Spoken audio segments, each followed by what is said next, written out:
আপনারা দেখছেন TVN update. স্বাগত জানাচ্ছি আমি রানা রায়হান।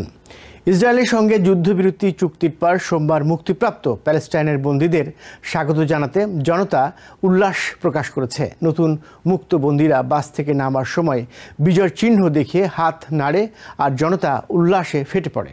ভোর থেকেই রামাল্লার রাস্তায় পরিবারগুলো অপেক্ষা করেছে। প্রায় 2000 বন্দী ও আটক ব্যক্তিকে বহনকারী বাস পৌঁছালে তারা কান্না জড়িত আনন্দে ছুটে গিয়ে প্রিয়জনদের বুকে জড়িয়ে ধরে। প্রত্যেকের মুখে দীর্ঘ কারাবাসের ক্লান্তির ছাপ। নাসের শেহাদে নামের এক বন্দী জানান, 3 বছর কারাভোগের পর মুক্তি পেয়ে তিনি অবিশ্বাস্য অনুভূতি পেয়েছেন। 3 দিন আগে তাকে বলা হয় তিনি মুক্তি পাচ্ছেন, আর সেই খবর শোনার পর থেকে তিনি ঘুমাতে পারেননি। ইসরায়েলি কারা কর্তৃপক্ষ বিকেলে জানায়, গাজায় থাকা সব জিম্মির বিনিময়ে 1968 জন বন্দীকে মুক্তি দেওয়া হয়েছে। তাদের রামাল্লা, পূর্ব জেরুজালেম এবং গাজায় পাঠানো হয়েছে। মুক্তিপ্রাপ্তদের মধ্যে প্রায় 250 জন ইসরায়েলি নাগরিকদের ওপর হামলার দায়ে দণ্ডিত ছিল। বাকিরা গাজা যুদ্ধের সময় অভিযোগ ছাড়াই আটক ছিল। সাজাপ্রাপ্তরা মূলত ফাতা সংগঠনের সঙ্গে যুক্ত ছিল এবং অনেকেই 80 দশক বা 90-এর দশকের হামলার দায়ে আজীবন সাজা কাটছিল। মুক্তিপ্রাপ্তদের মধ্যে 150 জনকে নির্বাসনে পাঠানো হয়েছে। গাজার বাসিন্দাদের রাফা সীমান্ত দিয়ে মিশরে পাঠানো হয়। হামাসের বন্দী বিষয়ক দপ্তর এই তথ্য জানিয়েছে। প্যালেস্টাইন রেড ক্রিসেন্ট জানিয়েছে, একজন বন্দীকে ওফার জেল থেকে সরাসরি হাসপাতালে নেওয়া হয়েছে, আর 7 জনকে হাসপাতালে ভর্তি করা হয়েছে কারণ তাদের শরীরে নির্যাতনের চিহ্ন ছিল। নাসের শেহাদের বাবা বিলাল জানান, তার ছেলেকে তিনি 2 বছর পর দেখছেন।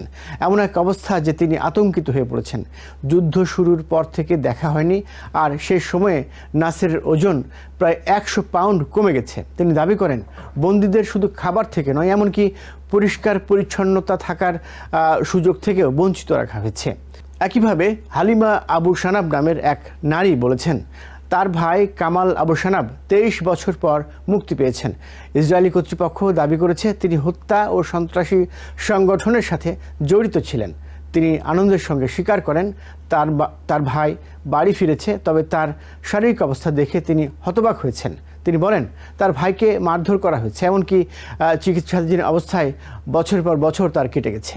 ইসরায়েলি কারা কর্তৃপক্ষ অবশ্য বন্দীদের নির্যাতনের অভিযোগ অস্বীকার করেছে। তারা বলেছে সবকিছু আইন মেনেই হয়েছে এবং তাদের জানা মতে এমন কোনো ঘটনা ঘটেনি। এমন বন্দি বিনিময় এর আগে হয়েছিল। 2011 সালে ইসরায়েলি সেনা গিলাদ শালিতের মুক্তির বিনিময়ে 1000-এর বেশি বন্দী মুক্তি পায়। তাদের মধ্যে ইয়াহিয়া সিনোয়ার ছিলেন, যিনি পরে হামাসের নেতা হন এবং 2023 সালের 7ই অক্টোবরের হামলার পরিকল্পনায় যুক্ত ছিলেন বলে অভিযোগ রয়েছে। পরে তাকে হত্যা করা হয়েছে। কিছু ইসরায়েলি নাগরিক এই বিনিময়কে বেদনাদায়ক বলেছেন। নিহত একজন ইসরায়েলির মেয়ে সংবাদপত্রে লিখেছেন, বন্দি মুক্তির কারণে দেশের নিরাপত্তা আরও ঝুঁকির মুখে পড়বে। আরেক ইসরায়েলি আব্রাহাম মোজেস, যিনি এক সন্ত্রাসী হামলায় স্ত্রী ও ছেলেকে হারিয়েছেন, তিনি বলেছেন, যদি তার স্ত্রীর হত্যাকারীকে মুক্তি দেওয়া অন্য কারো পরিবারের সন্তানকে জীবিত ফিরিয়ে দিতে পারে, তাহলে সেই কষ্ট সহ্য করাও তার জন্য মূল্যবান। তবে সবাই এমন ভাগ্যবান ছিলেন না। রামাল্লাতে অপেক্ষমান অনেক পরিবার জানতে পেরেছে তাদের প্রিয়জনের নাম মুক্তিপ্রাপ্তদের তালিকায় নেই। নুহাদ হামামি নামে এক নারী বলেছেন, তার ভাইয়ের নাম সকাল পর্যন্ত তালিকায় ছিল, পরে বাদ পড়ে গেছে। তিনি আশঙ্কা প্রকাশ করেন, হয়তো তাকে গাজায় পাঠানো হয়েছে, যা এখন ধ্বংসস্তূপে পরিণত হয়েছে। মুক্তিপ্রাপ্তদের অধিকাংশই গাজার বাসিন্দা, যাদের অভিযোগ ছাড়াই আটক রাখা হয়। এর মধ্যে নারী ও শিশুরাও আছে। তাদের নিয়ে আসা হয় খান ইউনিসের নাসের হাসপাতালে, যেখানে জনতার তীব্র ভিড় লেগে রয়েছে। এই অবস্থায় বন্দি বহনকারী বাসগুলো অগ্রসর হতে পারছিল না। রাস্তায় ও ভবনের ছাদে দাঁড়িয়ে মানুষ উল্লাসে চিৎকার করেছে। কেউ নাম ধরে ডাকছে প্রিয়জনদের, কেউ বা আনন্দে কেঁদে ফেলছে। বন্দীরা বাসের জানালার ভেতর থেকে হাত নাড়ছে, কেউ বা চোখ বুজছে। আমেরিকান সমর্থিত এই যুদ্ধবিরতি চুক্তিতে শর্ত ছিল, 2023 সালের 7ই অক্টোবরের হামলায় সরাসরি জড়িত কোনো বন্দীকে মুক্তি দেওয়া হবে না।